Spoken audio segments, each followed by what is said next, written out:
There we go. That's what I want. Hi, my name is Patrick Reagan. I already introduced myself, but I just wanted to express how grateful I am here to be in your country of Rio Grande do Sul. And I say that in a way because I have such a fine appreciation for this very unique part of Brazil. And I say that this is my fourth time visiting Brazil, but more specifically, my fourth time here in Rio Grande do Sul. I simply love it down here, simply because I see a lot of interesting cultural similarities between Rio Grande do Sul and my home of Texas. There's a lot of interesting cultural similarities between my cowboys and your gauchos, for instance.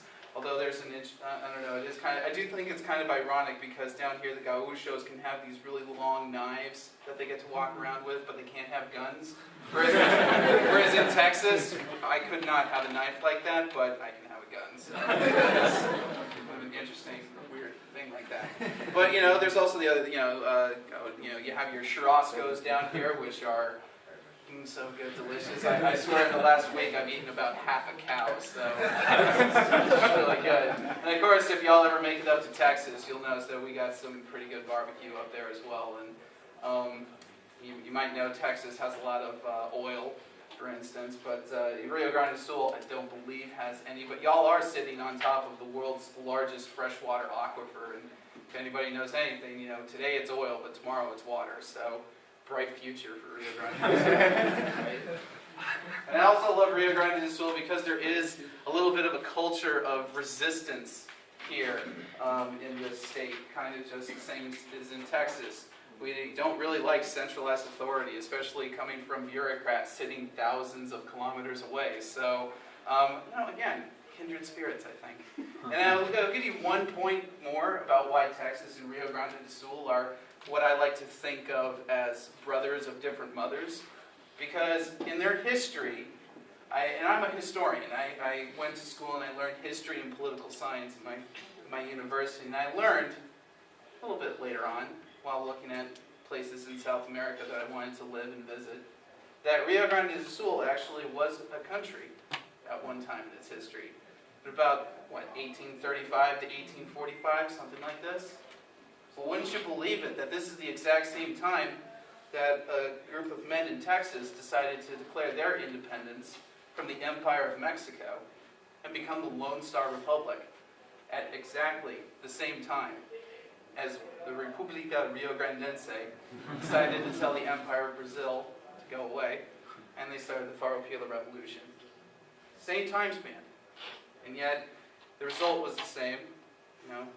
Rio Grandense came back into Brazil, and Texas made the terrible Faustian choice of giving up its freedom for security by joining the United States.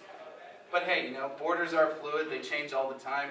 Hopefully in the future, both the República Rio-Grandense and the Lone Star Republic of Texas will stand on the international stage once again, and hopefully they'll be good friends. And I never really considered working for government ever in my life, but I would fancy the job of being the ambassador of Texas to Rio Grande do Sul. All right, yeah, I would probably do that. That would be a swell job, I think. Anyway. So what am I here to talk to you about? Gabrielle mentioned I'm here to talk to you about education because I'm actually in the process of becoming an educator right now, in the process of getting my teacher's certificate. But, let's see, where... But, I wanted to be able to tie this into our greater topic, which is liberty in the information age.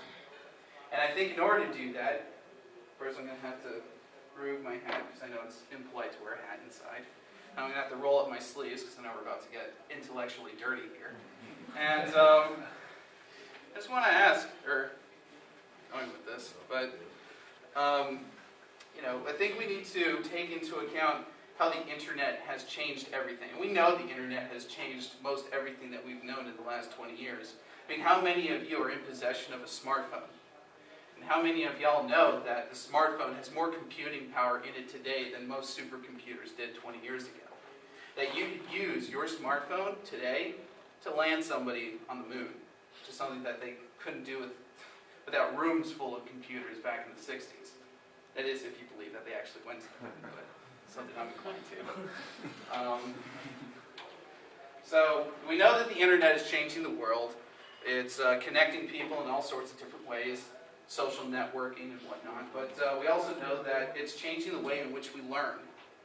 And it is having an incredibly corrosive effect on traditional avenues of education.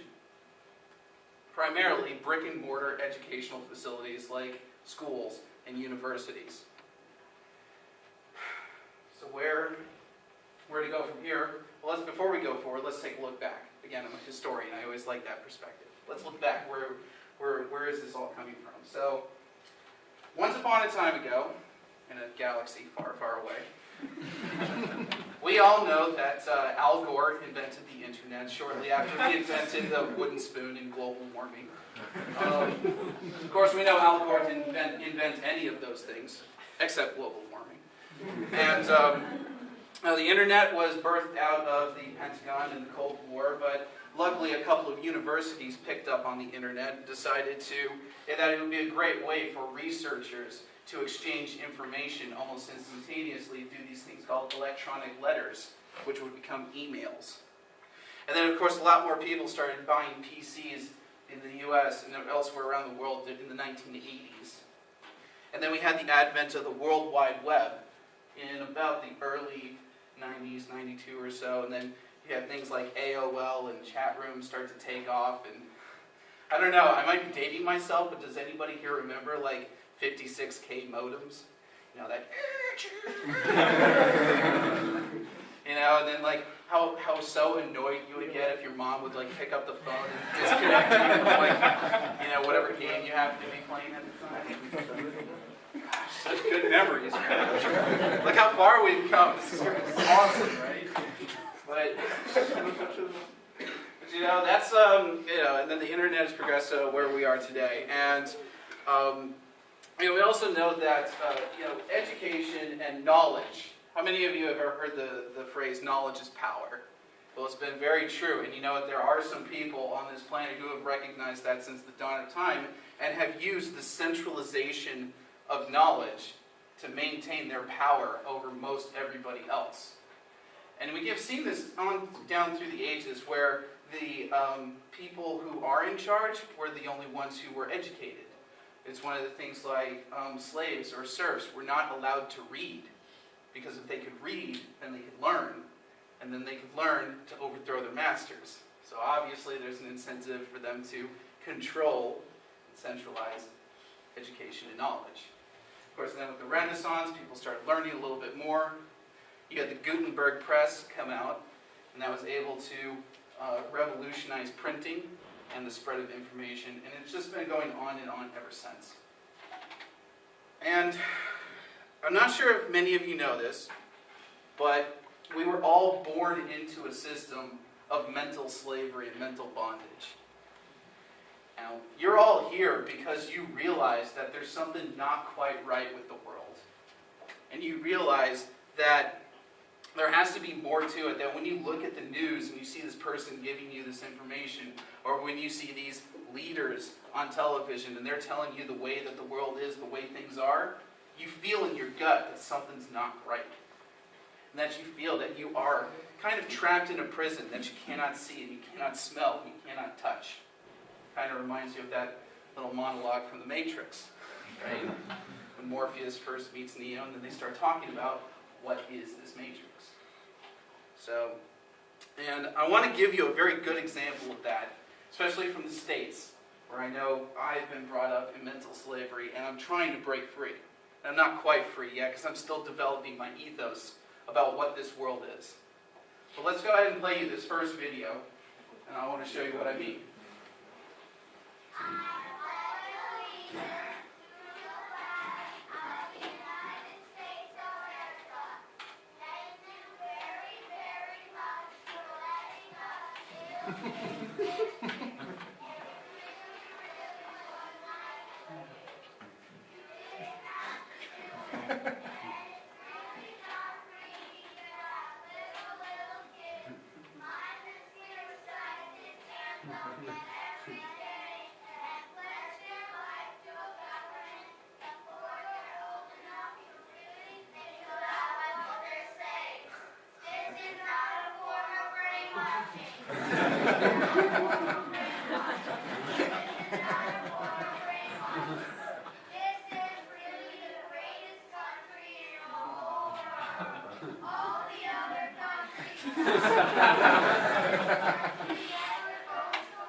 Now come and get your riddle up. Okay, so that's obviously a farce. But you know what? I do remember growing up every single day having to stand up and put my hand over my heart and pledge allegiance to the government of the United States and everything for which it stands, and that it can do no wrong, and that it is a force for good in the world. Yada yada yada, horse crap. So, and I'm not entirely sure what kind of experiences you have here in Brazil as far as that's concerned, but it usually comes out one way or the other in the subtle form of education that you're taught. And it really comes in one form or the other. Because I know here in Brazil, like most everyone here has had to go through either a government school or a private school. And that private school was usually religious in nature, like say a Catholic school. I went to a Catholic school, so it's a lot of the same type of stuff, but maybe with a different flavor for a different angle. But it's still reinforcing the three main things that I think that they teach you in institutionalized education. The first of which is obedience. Obey everything that you're told. And if you're told to do something, you have to do this. You have to do that. If you don't, there are penalties. Some say, oh, well, that's necessary structure. But then, of course, you have to obey things even when they don't make sense, or even when they're immoral. And that causes a lot of cognitive dissonance. It really confuses you. And the second thing that a lot of institutionalized schools teach you is conformity. Not just in the way that you think, but also in the way that your personal style is. How many of you had to go to a school where you had to wear a uniform, and you had to look just like everybody else, and you couldn't do anything to change your appearance, or else penalty, detention, or expulsion? Okay? So that's what I'm talking about, conformity. And the third thing that they teach you in institutionalized education, teach you, or unteach you, I should say, is how to be intellectually lazy. Don't question authority. Accept what's given to you. Don't think critically about what your situation is or what the world is around you. I might also add a fourth element, which was already spoken about earlier, is they teach you about how to conceptualize words.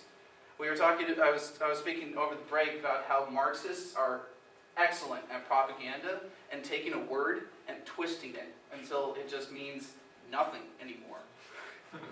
And now you really need to, in today's world, filter a lot of that stuff out. For instance, whenever I'm like talking face to face with somebody and they start bringing up stuff like social justice, I grab my wallet.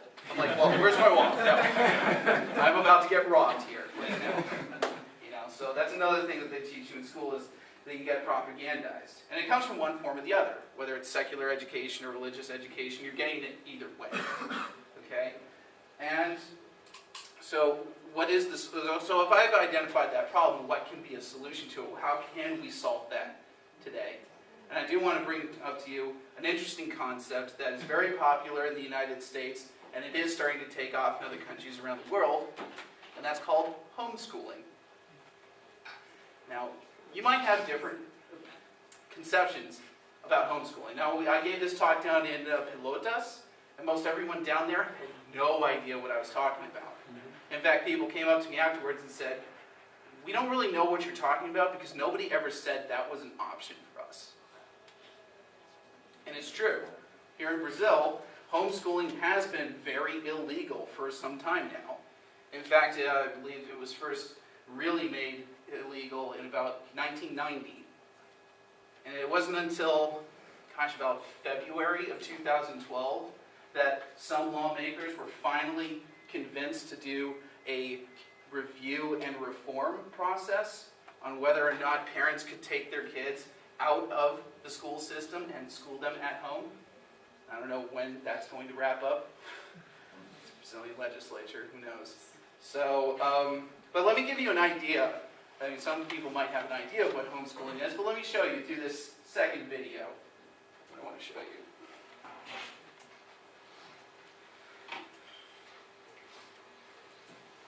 Okay, Caleb. Well, good morning and welcome to your first day of homeschool. Now, our first class of the day will be geometry. I was looking at our lesson plan last night, and it looks to me like... Mom, we get some Captain Crunch. Excuse me, Caleb. No, you're not. There's no eating in the classroom. There's in the kitchen. School hours, we're calling this the classroom. And I would appreciate it if you did not call me Mom, but instead refer to me as Mrs. Carlisle. Miss Carlisle? Thank you, Caleb, yes. You're not a real teacher. During school hours, I am your homeschool teacher. Okay, Mom. I hope I do really, really good at homeschool, so that way I can get into home college, and then I can make tons of home money. You are more than prepared to get into a good college. What's the square root of 144? Excuse me? What's the square root of 144? Keep it up!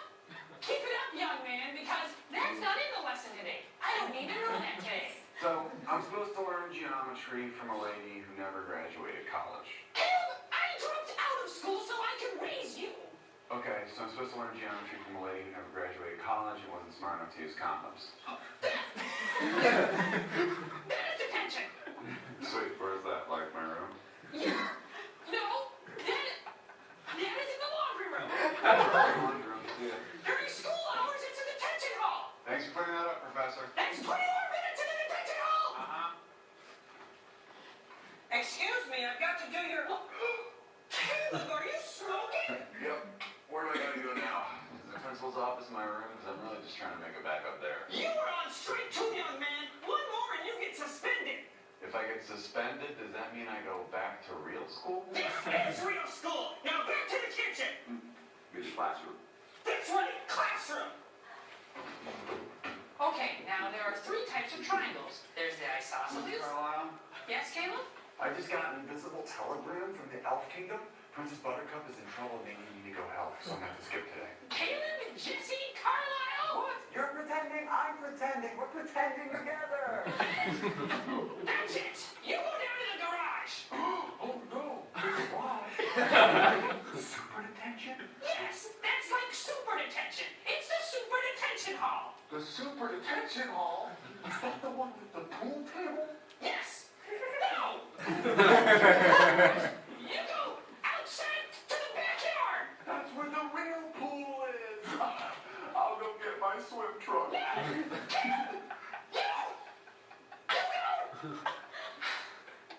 To your room. There we go. Good first day, Mom. Mrs. Carlisle.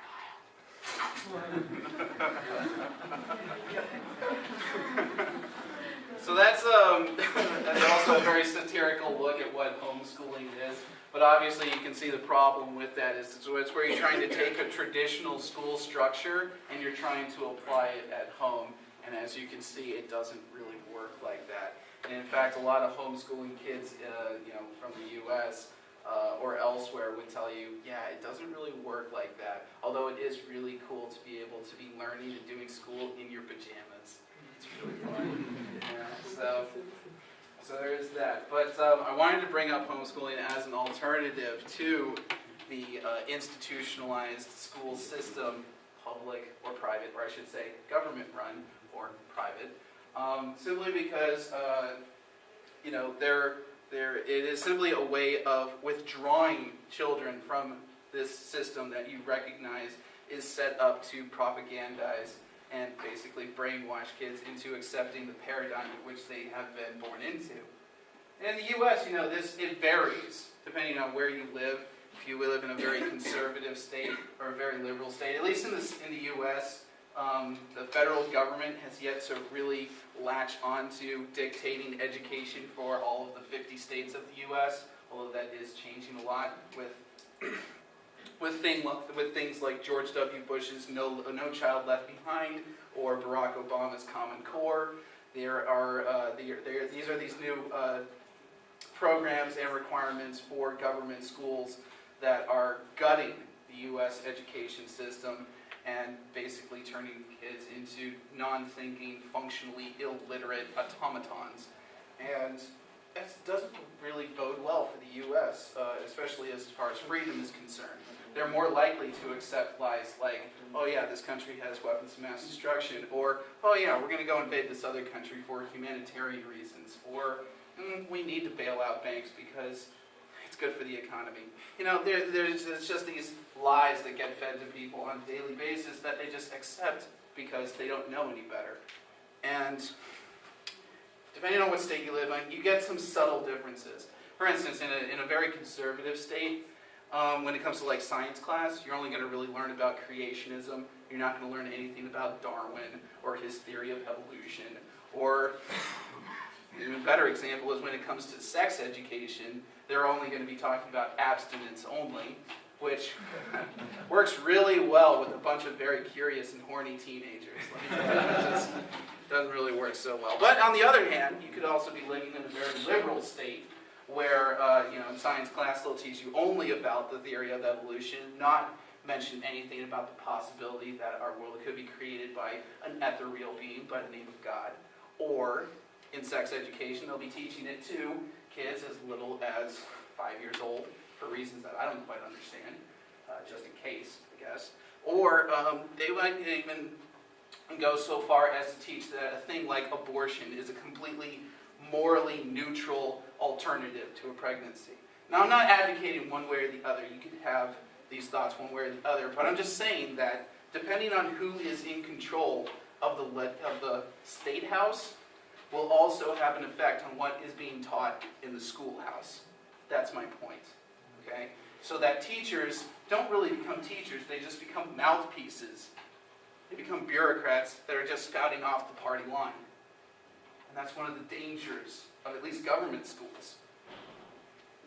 And like I already said, with religious schools or private schools, you get a lot of the same kind of propaganda, but just from a different slant.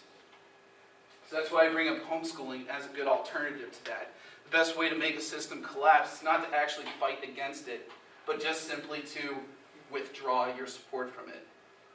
And if you just withdraw and you peacefully do that, it'll start to wiggle.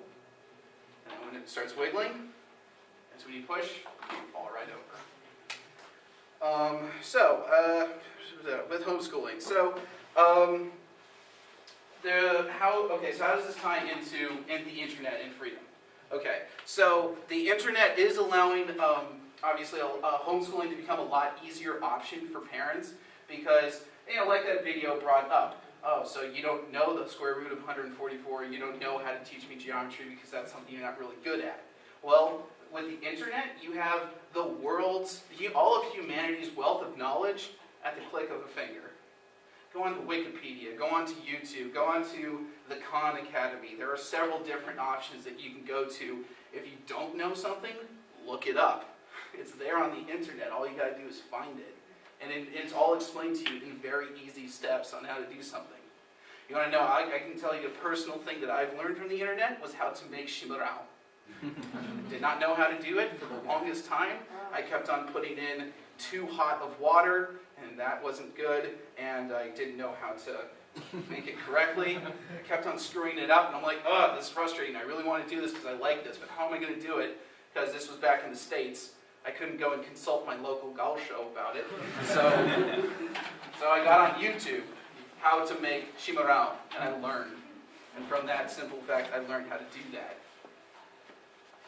In homeschooling, you can teach to a curriculum, kind of like they do in institutionalized education. You can teach math and science and history and literature and anything. And basically, in order to get them prepared for university, because in order to be a functional member of society, so we are told, you need to go to a university so you can get this little piece of paper that will tell employers that you know something. Or, a lot of homeschooling curriculums also include in them a lot of things about entrepreneurship and how to start your own business, how to balance your own paycheck, or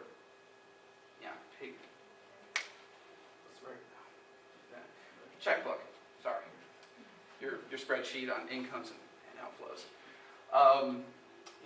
There's that as well. So that they can pretty much bypass that whole standardized education system and just go out to the world and create their own business and take their knowledge that they've already learned and that are already specified in and run with it.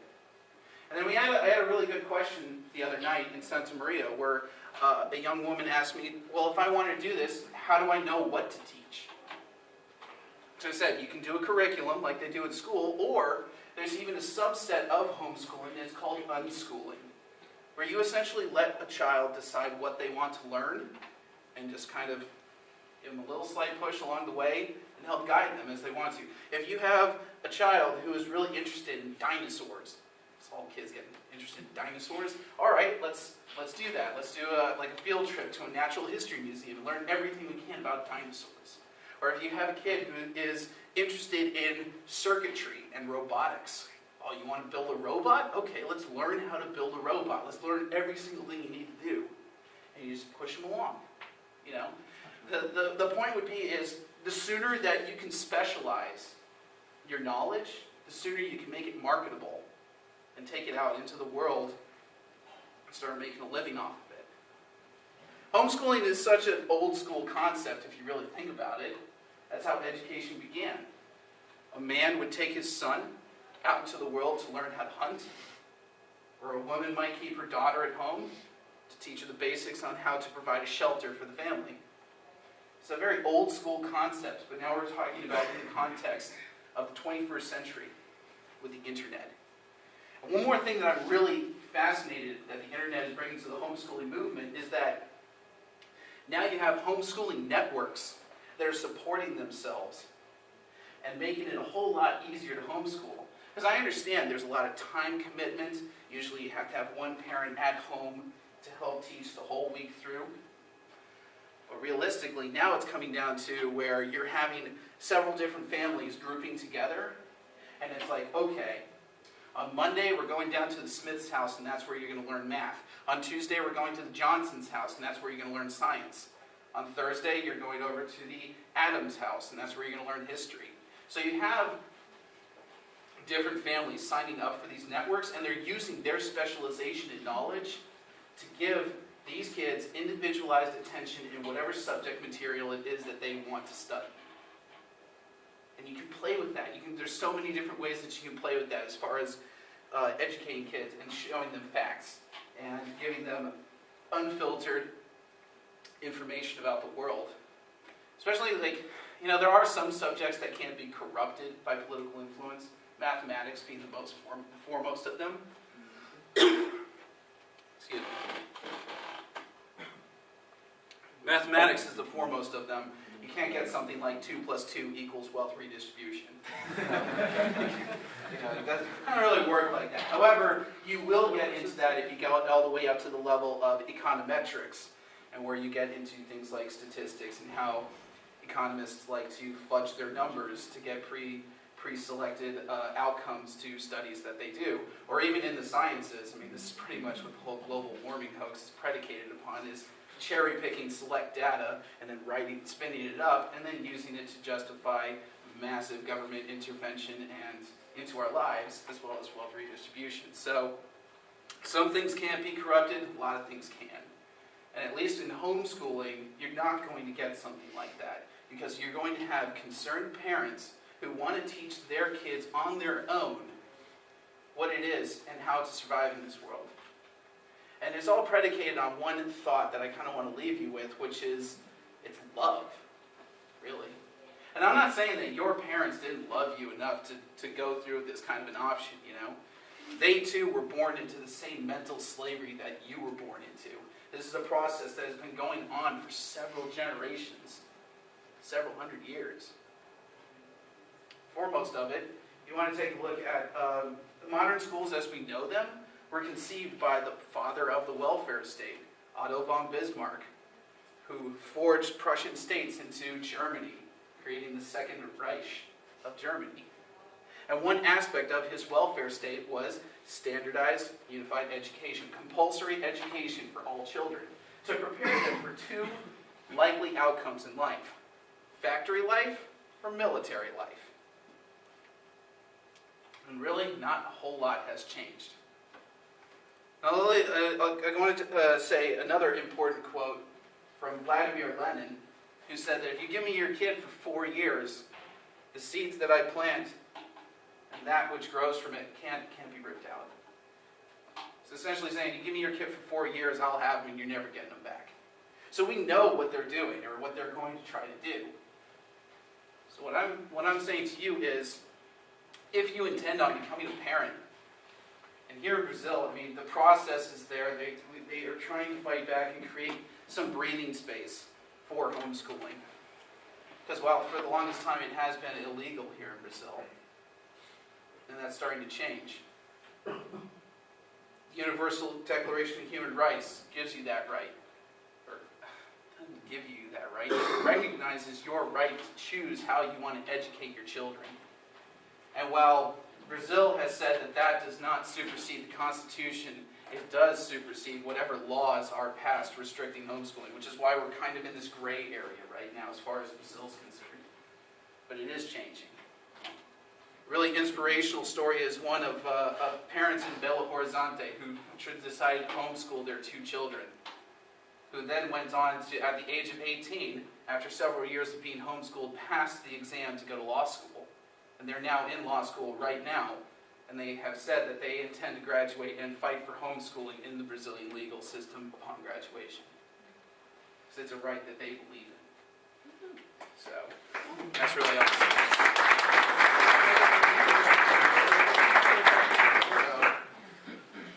So that's pretty much where we're at. That's where I've gone with it. Just based on what I've said, though, I mean, there's so many different questions that I want to ask you and so much that I want to get back from you, but like just by a show of hands, how many of you think that perhaps the Brazilian state should back off and allow parents the opportunity to homeschool their kids if they so choose? How many think that's probably all right? Okay. Now, let me ask you another question. I'm not sure if there are any parents in the group, or perhaps there are some of y'all who really want to have kids in the future. I know I do. How many of y'all would actually consider homeschooling your kids or signing them up for a homeschooling network so that they can do something like this? Now, I noticed we didn't have complete unanimity on that. So I want to ask some of those in the crowd who didn't raise their hands, why wouldn't you? I mean, if you don't want to have kids, that's fine. Totally understandable. But if you do have kids, and they're still being educated, or or if you are planning in the future on having kids and want to educate them, why wouldn't you want to do something like this? Come on, who's going to be the brave one to offer something else? Because there are a lot of detractions to it. I mean, I could bring you up a bunch of reasons why homeschooling isn't a panacea for the education problem, if you want to call it that. Can anybody think of why it might not be such a good idea to homeschool? Maybe to start off the discussion, and for me to play devil's advocate. Thank you. How do you were talking about specialization, and the sooner you start that off, the better off you'll be, because you'll be able to learn more. Was basically the gist of what you were saying. How do you make sure then, as a parent or as a homeschooling network, that the specialization that kid chooses is something that is still marketable by the time he reaches the age to enter the labor force? Well, that is a risk. That really is, because especially with technology advancing as fast as it is, what technological overturn these days is like, 2 years or so, and getting even quicker and quicker. It really depends on what that type of specialization is. But if you get into something like computer programming, circuitry, or something like that, I believe that will always continue to keep on advancing, at least until the advent of artificial intelligence, which will then take over for that, and then take it to such an extreme that we can't even think of. Then we'll get Skynet, and then it's going to try and kill us all. So that's a really hard question. But I mean, if you do have a specialization in a core competency that you will find in everyday life, auto shop. I mean, that's something that my parents used to get taught in their high schools back when they were kids. They took auto shop or home ec or carpentry, wood shop. You know, there are certain skills out there which aren't going to go defunct anytime soon, unless, again, we have a radical reshaping of the world, which is totally possible. So it's actually a really tough question to ask, but But again, it's not a question about like homeschooling, because you still can go to the university and reach your like education in something which will not be useful in like 5 years after, right? yeah, no, it's very true. I think what's more important about the homeschooling aspect is not exactly what you do learn. It is important to specialize and try to find a marketable skill so that you can make a living in life. I think what's even more important, though, is that from a very early age, you're teaching a child to continue to question about the world. I have yet to meet an 8-year-old who didn't ask 1,000 questions about everything. Why does that end at some point in their educational journey? They learn to stop asking questions and to just accept it. No, even if you teach a child to continually ask questions and to continually evolve their thinking, if something does go out of date, they're going to have the intellectual tools to transition into something else. They'll find something else and they'll start running with it. And I firmly believe, like, the sooner you learn how to run, the further you can go. And that's what that's predicated on. Hi. But how can a father who just accept can teach the children to question? I think the problem of like homeschool is because the most important person for the children is the father. And the moment he starts teaching, he will plant the seed deeper, and maybe like he has some, I don't know, it's extreme option, like racism. He can teach the children, and this will never change because it's the father. It's like it's the person who he loves most. Mm-hmm. Yeah, that is a very common concern when it comes to homeschooling. One that we have in the States a lot too, where you are going to have a family of really hardcore fundamentalist Christians, for instance, who like to isolate their children from the rest of the world and teach them a very warped view of the world based on their interpretation of the Bible. Or you are going to have some parents out there who want to teach their kids hate. You know, I've not ever met a kid who really hated a person until they were taught to. That's a sad thing, isn't it? You know, some neo-Nazi parents or even some radical Marxists, you know, who teach their kids not to hate based on race, but to hate based on class. You know, these are learned things. They aren't exactly inherent with all of us. There is a risk of that. I'm not going to lie, there is that risk. However, I would take that risk in a society where most all kids are homeschooled, or at least in certain networks of schools, because what does the state teach you? The state teaches you a different type of ism, nationalism. Oh, we're Brazilians. Oh, I'm a USAN. I'm an American, right? And because of that, I get certain privileges, or I get certain advantages in life, and that's taught to everybody. So I would take that risk. Because that's the thing about homeschooling and the freedom of education. So it gives you freedom. What you do with it is what you do with it. And but I'd rather have that option.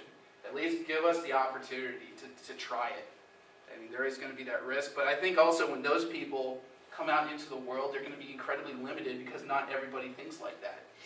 Not everybody is a neo-Nazi. Not everybody is a little Marxist with their red book or whatever. You know, so I think they're going to encounter a reality where their options in life are limited, because you always want to try and at least find a way to associate and deal with other people who are like-minded, or at least suppress your true feelings so that you can at least operate in the world. And if you do have somebody who is really hardcore brainwashed into some way of thinking like that, they're going to have a really hard time functioning. And if they are eventually exposed to the world, they can change. You can change people. It's not easy. I'm not saying it's easy by any right, but they can change. At least that's the hope, anyway. Sorry, we got one question in the far back there. Yes, hi. Just to complement what you said. Oh, no, far back. Yeah, I will elaborate now.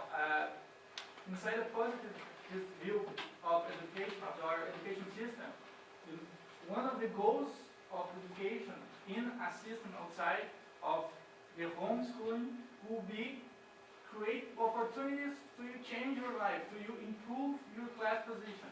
Of course, I'm talking about a positive speech, of course, there is a class, all categories. But in a scenario that you're being homeschooled, you're schooled by your parents and the circle of friends of your parents.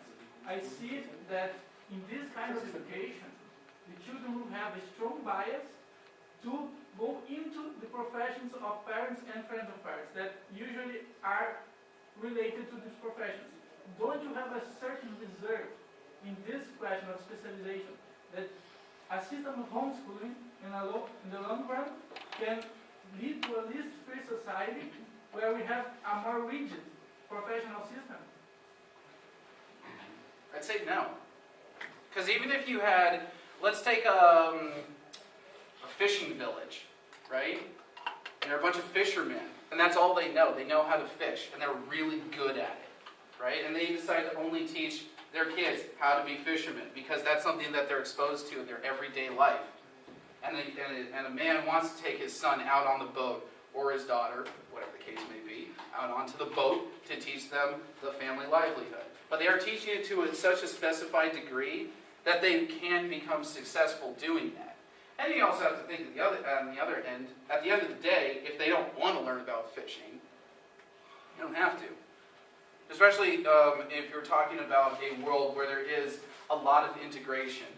So all it takes is some electricity, a computer, and an internet connection for them to learn any other skill that they so choose. It really is out there. A great example of this is, are you all perhaps familiar with the Massachusetts Institute of Technology, MIT? It's one of the best technical schools in the whole world. And a couple of years ago, they took their entire undergraduate curriculum and put it online for free. So that if you have the time and if you have the will and you are so inclined to, you can get an education from MIT.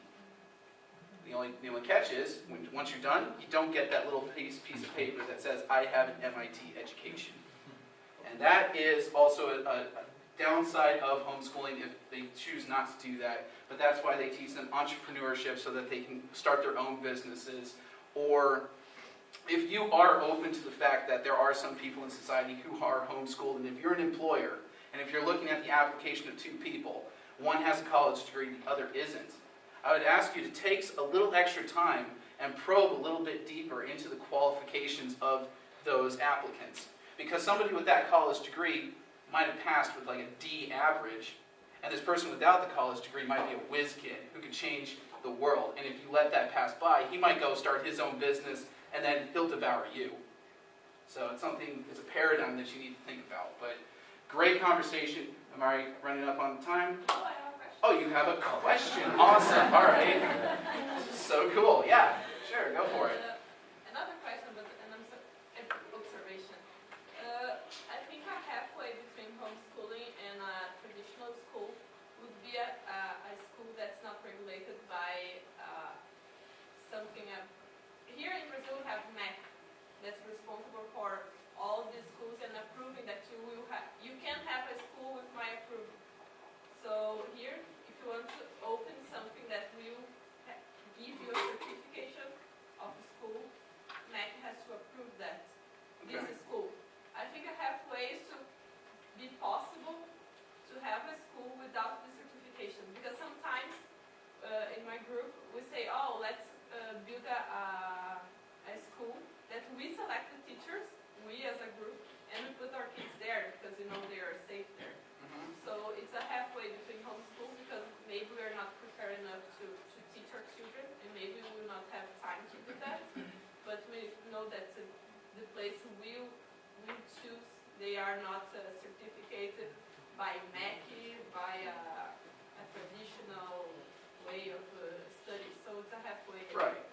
as libertarians, we're geared more towards deregulation. And that's what I'm saying, just open it up enough so that you can allow people to have that freedom. Another great thing about homeschooling is that it costs so little to actually educate a kid. There are packages on the internet you could buy with actual books and everything, kindergarten through 12th grade for about $200. Or if you really want to go maverick, just stick to YouTube and the Khan Academy, you can do it for free. Private schools can't compete with that. Government schools sure as hell can't compete with that. Even though I know here in Brazil education is free, but it's not. Somebody has to pay for it. And I'm pretty sure a lot of y'all would probably prefer a lot of that money back in terms of like tax rebates or just generally lower taxes on stuff so that you can do with your money what you like. But of course we know that private businesses are very competitive and the government hates competition. So how can you compete with free? But that's where we're going. That's why these institutions of education are very quickly becoming obsolete and irrelevant. And that's discussion goes. What another point? Yeah, sir. I think the studies in private institution is obsolete because you get out of school or university and you don't know how to work. All the students that leave these institutions don't know how to make money. For example, I work as an auditor in a firm. I don't have graduation, but I work because you learn in practice. Schools is only for study. If you want to develop yourself, but not if you want to live the life. If you want to live, work, have properties. So I agree with you. Homeschooling is the best school that is, because you can teach to your kids how to make money, how to live in the world, and if they want, they can study all the things, because internet have this. So I agree with you. And the colleague there say that, but if your parents are people that will school you the wrong things about hate, for example, but the states, our schools teach hate, but more subjective. Right. It's very subtle. It's very, example, but it's there. For example, if you ask children, how do you think about Americans? Imperialists. I think 80%. Imperialists, capitalists. I think 90% of the kids will tell you, Americans is a very, very bad people. But it's a form of hate. Yeah. Teach by the state. Yeah, I absolutely agree. How many? I mean, in your schools here in Brazil, I mean, do you ever have a class on like personal finance? Like, how do you balance a checkbook? How do you handle money that comes in and money that goes out? Anything like that? No, you're not taught a skill. Like, again, in the States, they used to have auto shop, wood shop, home ec, home ec, where you learn how to cook, at least know how to feed yourself for crying out loud. But they don't teach that anymore, nor do they teach personal finance, which is one of the reasons why so many of my generation in the U.S. are being crushed by student loan debt because they go to university and they have to take out these student loans because there's so much money involved, and then they get this education, and of course we're in a depression right now, so there's no jobs for the young kids, and then you can see how it's like really sticking it to them. So, I mean, totally get where you're coming from though. Yeah, it's there. Has anybody ever thought about like the safety aspect of school? It's one thing I wanted to bring up also. A detraction. Okay, so of course you hear from the U.S. school shootings. Okay, you hear all the time. Oh, Columbine, Sandy Hook, Virginia Tech, all these things where somebody goes to the school and decides to shoot up the place. And of course, it's not coincidental at all that all of these places are gun-free zones. Get me started on that. But especially after Sandy Hook happened, because that was primarily very young kids who ended up getting shot in that particular school shooting. A lot more parents in the States are looking into homeschooling simply from a safety standpoint. As a parent, you shouldn't drop your kids off at school and wonder whether or not you're going to get to see them at the end of the day. That's horrible. And I'll tell you what, I have never heard, to their credit, I've never heard of a school shooting at a private school, and I sure as hell haven't heard about a school shooting at a home school. So there is, you might have a parent who wants to bring their kid's neck every now and then, but you're not going to have school shootings or anything like that. And Mark brought up a really interesting point the other day about bullying. So, I know I was a little bit of a chunky kid back in the day. Maybe I still am. No, this is just the churrasco. There is the concept of bullying, and now all the states getting involved with these anti-bullying laws and turning all these zero-tolerance policies in the U.S. where, if you draw a picture of a gun or if you play cowboys and Indians out on the playground, they have you arrested and then analyzed because they think you're going to become a serial killer. Or if you do something so innocent as, oh, I'm a little boy and I want to hold a little girl's hand and go play around on the playground. Oh, can't do that. Or if I want to give her a little kiss on the cheek or something, oh, I'm a sexual deviant. Now I'm on a sex predator list. I know it sounds ridiculous, but that stuff actually is happening in the U.S. right now, especially in the government schools. So, I think, especially in a homeschool setting, you're not going to have bullying, other than sibling rivalry, but all families have that. Older siblings, younger siblings, all that.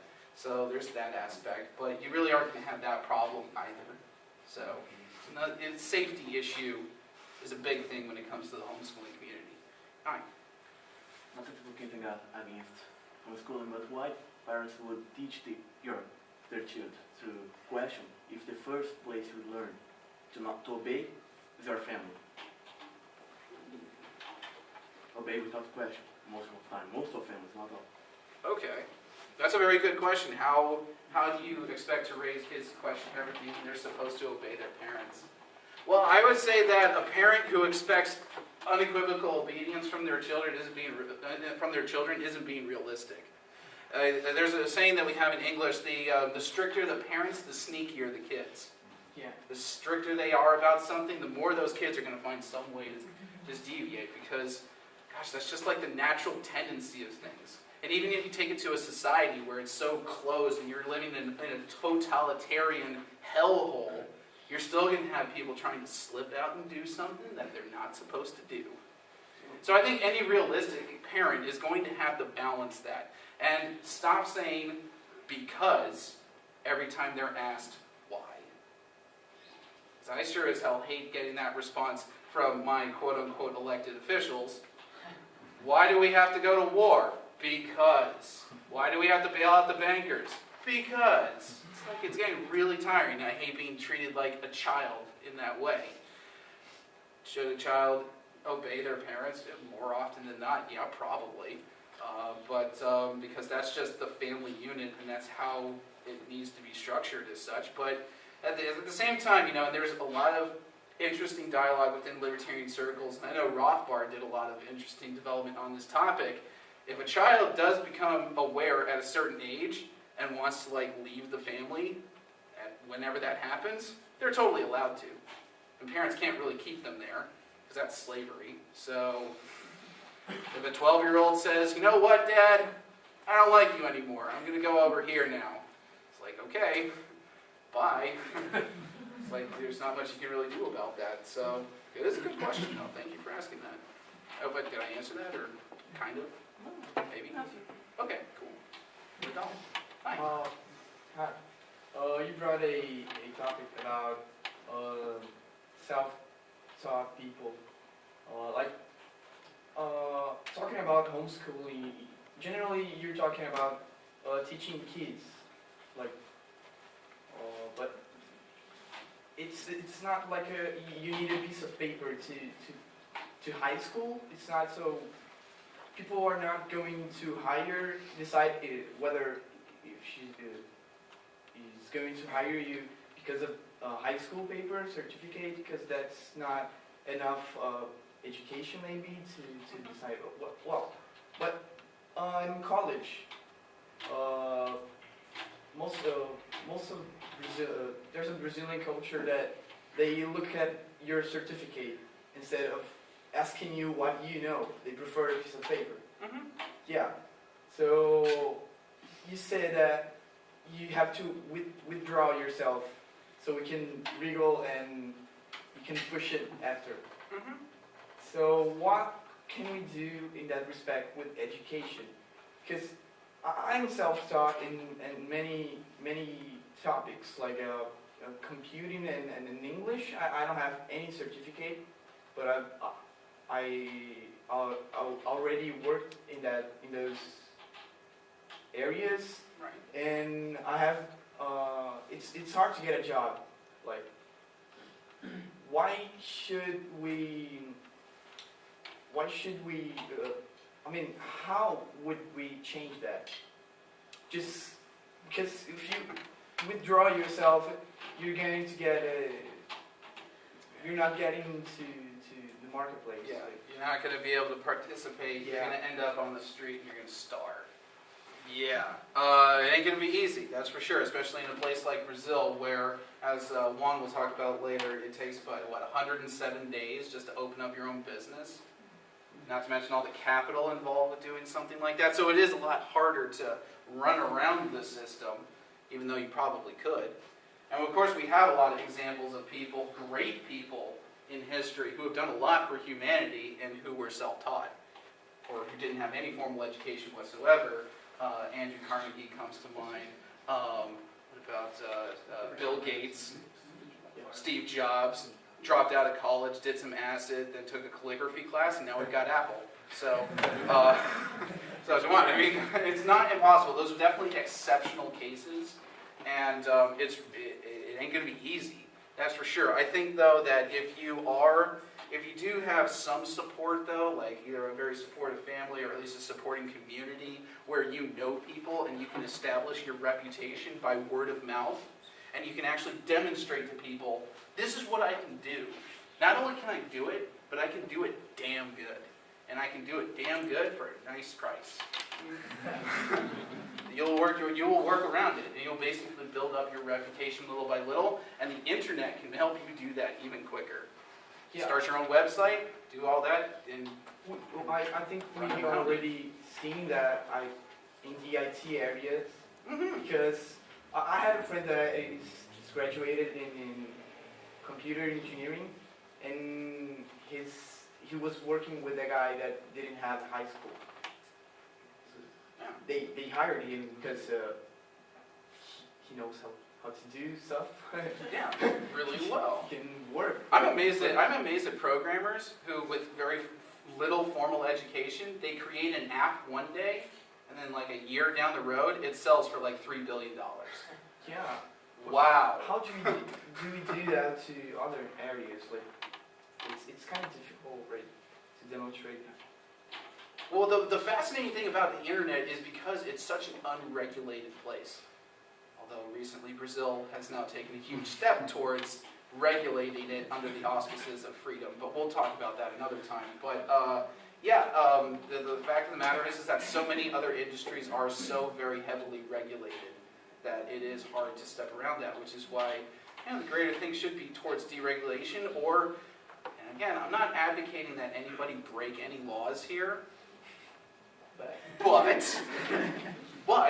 if you do have to engage in a little gray market activity, or depending on the level of regulation, some black market activity, I mean, it is risky. It's so hard to be above board and to be okay in the eyes of the state, even though they have no real moral authority to be interfering in your business at all. So, or Mark, do you got something to say about that? Yeah, and to your point about, let's say this homeschooling thing takes off, or maybe it doesn't even take off, but there's a few people here and there.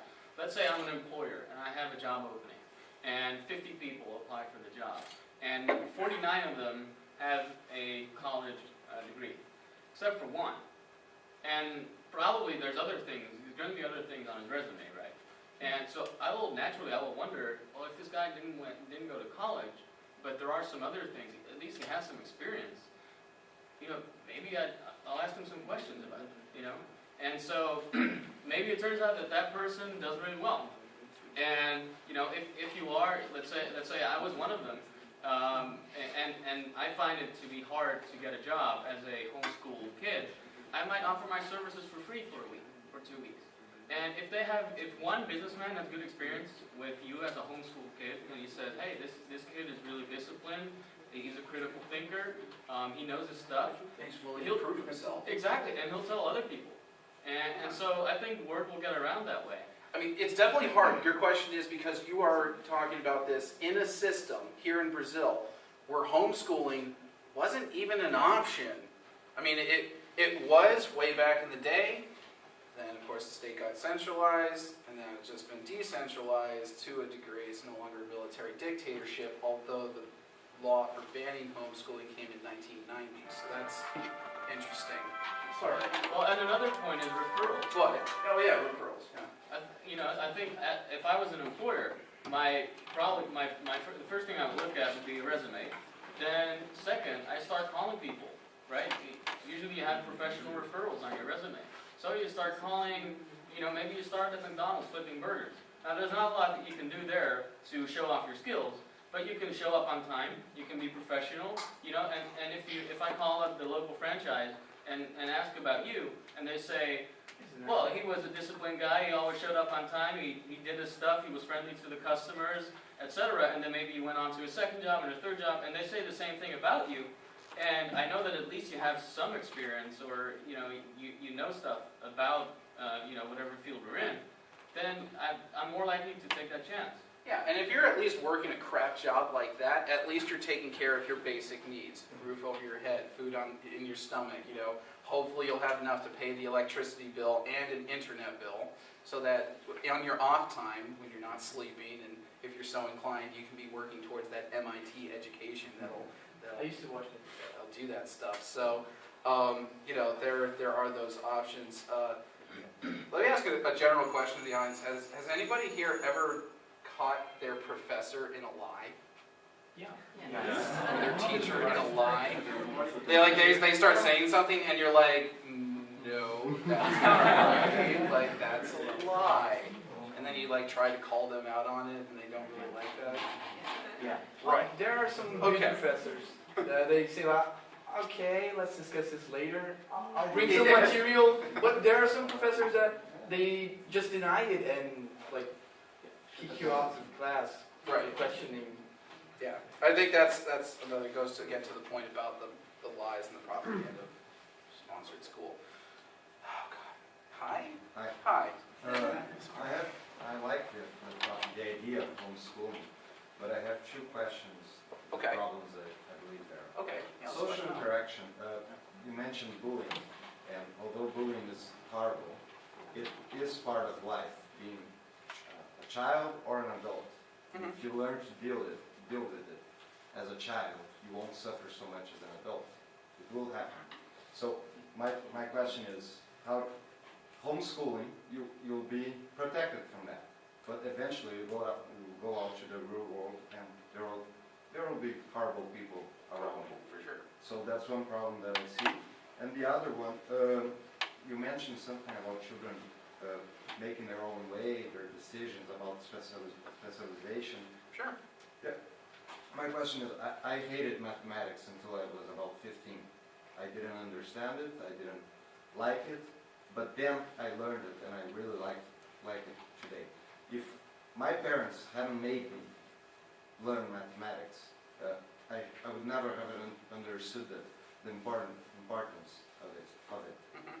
So how can you let a child decide, oh, I don't like the subject and I simply won't learn it? Okay.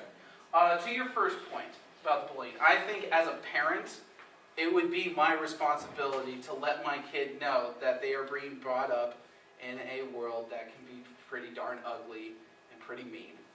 And I think I would include, while they may not experience that in this bubble, if you will. A lot of people like to think that homeschoolers are living in a bubble, and to an extent they are, but you can let them know about things about how the real world is. I know a lot of homeschooling parents or collectives, they do take their kids to learn basic martial arts or karate or jujitsu or something like this.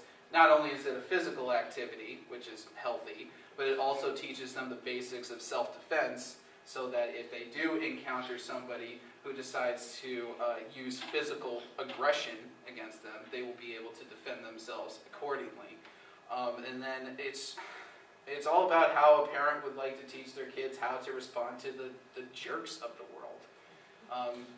Walk away, or you don't have to. That's probably the simplest thing. If you encounter somebody who's just really being mean to you, just walk away, or don't choose not to engage or hang out with those types of people. And if they take it to the point where they're going to physically assault you, you're ready to defend yourself.